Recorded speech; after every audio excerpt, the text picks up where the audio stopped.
Assalamualaikum warahmatullahi wabarakatuh.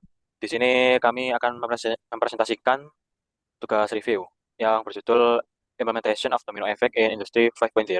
Perkenalkan, di sini saya sebagai moderator yaitu Fajar Rudi Hadili, angka 24, NIM akhir 439. Dan saya Nafila Lakbudata Firmansyah, angkatan 2022 dengan NIM akhir 099. Jadi di sini latar belakangnya. Latar industri 5.0 itu mengintegrasikan manusia, kecerdasan buatan atau AI, dan sistem cerdas dalam ekosistem yang saling terhubung. Kompleksitas ini meningkatkan potensi terjadinya kegagalan berantai atau domino effect, di mana satu insiden kecil dapat berkembang jadi gangguan yang lebih besar.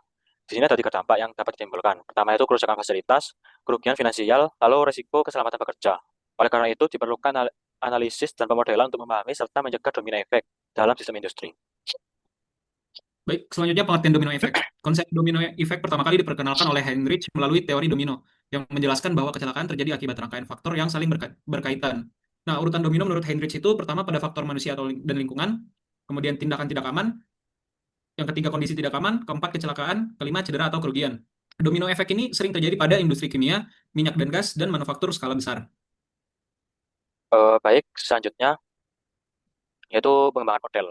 Seiring perkembangan industri, konsep domino effect tidak lagi dianggap linear, tetapi berkembang menjadi model yang lebih kompleks berbasis probabilitas. Di sini ada model event-driven probabilistik. Setiap kejadian memiliki probabilitas. Satu event dapat memicu event lain, lalu ini tuh mempertimbangkan dua hal, yaitu waktu atau temporal, lalu lokasi atau spasial. Di sini ada perbandingan.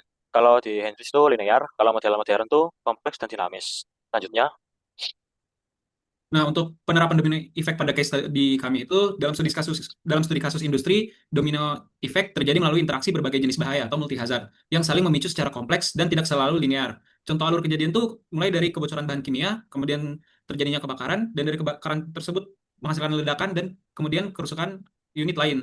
Nah, karakteristiknya itu melibatkan banyak hazard, dapat menyebar ke berbagai arah, dan dipengaruhi dengan kondisi lingkungan. selanjutnya, yaitu kompleksitas domino effect di industri. Jadi dalam kondisi nyata itu domino effect tidak terjadi secara sederhana seperti pada model teori, tetapi itu melibatkan banyak faktor yang saling berinteraksi. Kalau dalam praktiknya itu domino effect tidak hanya terjadi secara sederhana, tetapi melibatkan berbagai jenis bahaya atau multi hazard yang saling berinteraksi dan membentuk pola yang kompleks. Lalu ada kondisi-kondisi di dunia industri, melibatkan berbagai jenis hazard atau multi hazard.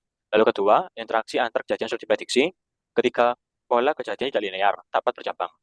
Lalu ada dua aplikasi. Yang pertama itu risiko lebih besar dari kompleks. Lalu kedua, sulit dianalisis dengan metode sederhana.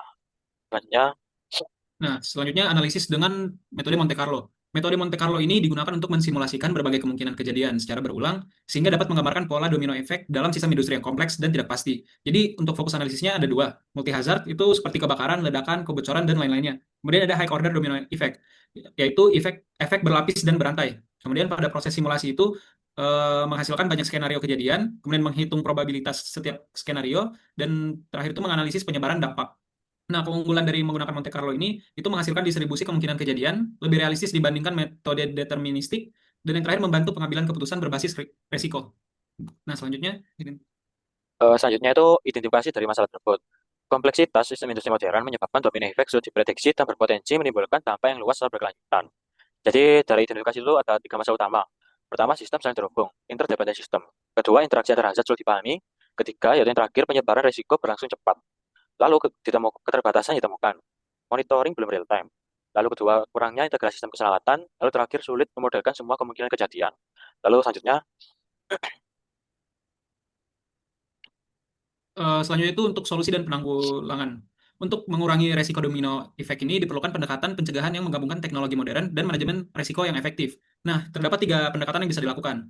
Yang pertama itu ada pendekatan teknologi, seperti early warning system untuk deteksi dini, kemudian AI untuk analisis prediktif, kemudian IoT untuk monitoring kondisi sistem secara real time, kemudian untuk pendekatan manajemen itu simulasi resiko secara berkala, penerapan safety barrier, dan desain sistem dengan isolasi antar unit. Kemudian yang terakhir, pendekatan manusia dengan melakukan pelatihan keselamatan kerja dan peningkatan kesadaran risiko. lalu di sini itu ada referensi-referensi yang kami gunakan untuk case study tadi. Lalu di sini ada kesimpulan atau semua penelitian yang kami lakukan. Di sini ada kesimpulan utama. Pertama, teori Henrich memberikan dasar pemahaman domino effect. Kedua, model probabilistik menjelaskan hubungan antar kejadian. Ketiga, simulasi Monte Carlo mampu menganalisis sistem kompleks. Keempat, kombinasi pendekatan menghasilkan analisis yang lebih komprehensif. Lalu ada dua aplikasi. Pertama itu perlu sistem pencegahan yang terintegrasi. Lalu teknologi berperan penting dalam mitigasi risiko.